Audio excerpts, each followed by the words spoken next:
Hi, I'm Scott Thompson. And welcome to Mortem. I love being on Hannibal, but let's face it, my character Jimmy Price is not exactly the most important guy in the show. But I found a way to remedy that. I've hijacked Hannibal's office to give myself more screen time. Oh, and of course to talk about the show, because apparently that's why we're all here. We're here with Bryan Fuller, the creator of Hannibal, and you just joined us mid-discussion. We were talking about crossing the Atlantic on the Queen Mary.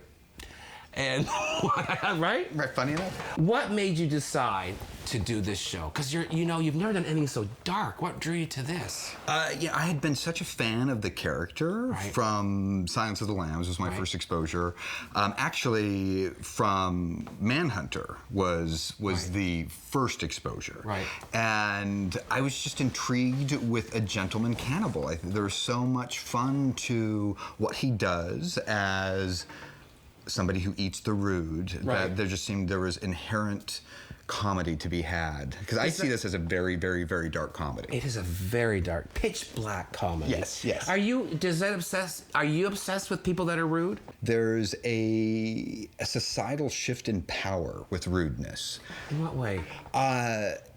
Your civility can be taken away from you in one fell swoop of nastiness.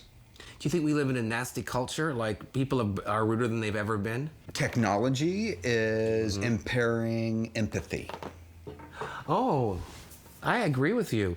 So all this is what is draining us of our empathy. Yeah, it's a social shield, and we are not interacting. We're not seeing the impact of our interactions because our face is buried in an iPhone. Is there an element of supernatural to the show, or is it all just in Will's head? It's all in Will's head. I think we have to keep the show grounded in a certain reality, so there is interpretation. Right. But, for instance, in the first season, we had that guy strung up with the angel wings, and it was like, how did he do that? Yeah. The serial killers are fantastical. It's a heightened reality. They are. They're not real serial killers. It's not. You're not meant to really look it through and go, this couldn't actually happen. Right, because if you did, then you wouldn't watch the show. So you just ignore reality that way. Yeah, because the reality of it, I think the reality of it is covered so well on other shows, other crime procedural shows where women are frequently raped and murdered, and that's something I don't want to do on this show. I find it really difficult to derive any sort of entertainment from rape. Right. I think it's hard for me to make that entertainment. Whereas if you flay somebody's back and turn them into an angel, or that's entertaining. It is outside of reality. So and I have this. It happens less than rape, I guess. Yes, flaying. Cello Man are probably less, although it is a penetration issue on some level. So let's talk about Will's journey.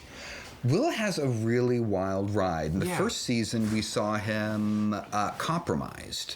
So Hannibal took advantage of that and led him down a very dark path and incarcerated him for the crimes that Hannibal himself committed, but pinned them on Will. So now in season 2, we see Will, who has a much clearer head about what is happening and is a little scrappier with how he's going to catch Hannibal. And we get to see how far he takes that and how far he has to sacrifice himself to catch the man that he needs to bring to justice. You can't tell people how this season will end. No, but it's going to be a bloodbath. Like, it ends poorly for most. But no Jimmy blood. No Jimmy blood. I mean, I could maybe cut my finger or something. Right, well, stub a toe or a peg. Could I slip on a peg? Yes. Break your mother's back, isn't that the old saying? Yes. Well, thank you very much. This is my first time I've learned how to thank people. Thank you very much, Bryan Fuller. You're welcome. Thank you for being here, and this has been another episode of Postmortem with Bryan Fuller, the creator. See you next time.